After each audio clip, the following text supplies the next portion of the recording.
kesi ya uchunguzi ya makosa ya uhaini ambayo jamhuri dhidi ya Tundu Mughwai Antipas Lissu ilikuwa imeitwa mbele ya hakimu mfawidhi Kiswaga hapa katika mahakama ya hakimu kazi wa Dar es Salaam Kisutu. Leo katika siku ya leo jamhuri imesema kwamba inaomba ahirisho la kesi kwa sababu bado hawajafanya uamuzi wa kuweza kumshtaki rasmi mshtakiwa Tundu Antipas Mughwai Lissu.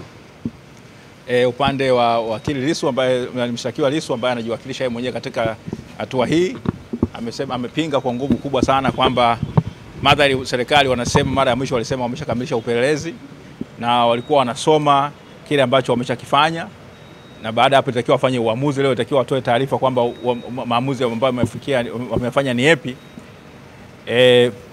Na akasema kwamba ilitakiwa kwamba leo tueleze je wanaamua kumshtaki, na kama tayari wameshaandaa ile taarifa ambayo inatakiwa ipelekwe mahakama kuu, ili kwa sababu mahakama yenye mamlaka ni mahakama kuu, si mahakama ya hakimu mkazi.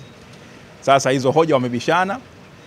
Mwisho wa siku hakimu amesema kwamba anakubaliana upande wa jamhuri kwamba kwa kupitia kifungu cha 262 kifungu kidogo cha 5 kwamba faili bado liko kwa hakimu kwa mwendesha mashtaka mkuu wa serikali, anatakiwa afanye uamuzi kama anaweza kufungua mashtaka au kutofungua mashtaka. Kwa hiyo baada ameendelea kuwapatia tena upande wa mashtaka nafasi hiyo ya kuweza kuendelea, na kwa hiyo kesi imeahirishwa hadi tarehe 15 ya mwezi wa 7 mwaka 2025.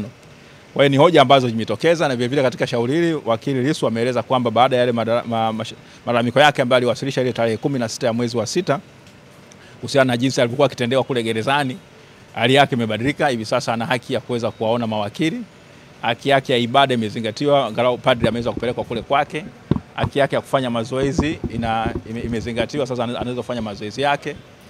Anasema kwamba sio kwamba anapendelea, hata licha mabadiliko hayo, sio kwamba mtu anapenda kuendelea kukaa gerezani, bali angependa kwamba uamuzi wa kesi yake ujulikane, kwa sababu ni mwaka wa kisiasa, ni mwaka wa uchaguzi mkuu. Yeye ni kiongozi mkuu wa chama cha upinzani na inatakiwa iamuliwe kwamba kama kesi ipo iweze kuendelea, kwa sababu ni wakati ambapo kampeni za kisiasa za kiuchaguzi zinaendelea, na yeye kama kiongozi mkuu wa upinzani kutokuwa mahakamani, kutokuwa huru au kutojua mustakabali wa kesi yake inamnyima kutekeleza haki zake nyingine za kisiasa, na alikuwa akikazania kwamba aachiwe huru aweze kuendelea na shughuli zake za kisiasa, na kwamba jamhuri walikuwa na machaguo mawili tu: kuamua kumshtaki, kupeleka kesi mahakamani, kwa mahakama kuu, au kumwachia huru. Lakini bahati mbaya hakimu hajakubaliana na hivyo vitu viwili. Amesema bado wana haki ya kuendelea kufanya maamuzi. Kwa hiyo tunasubiri tarehe 15 ambayo ndio hakimu ameelekeza tarehe 15 mwezi wa 7 waieleze mahakama huo uamuzi kama mwisho ufikia au haujafikia. Asante.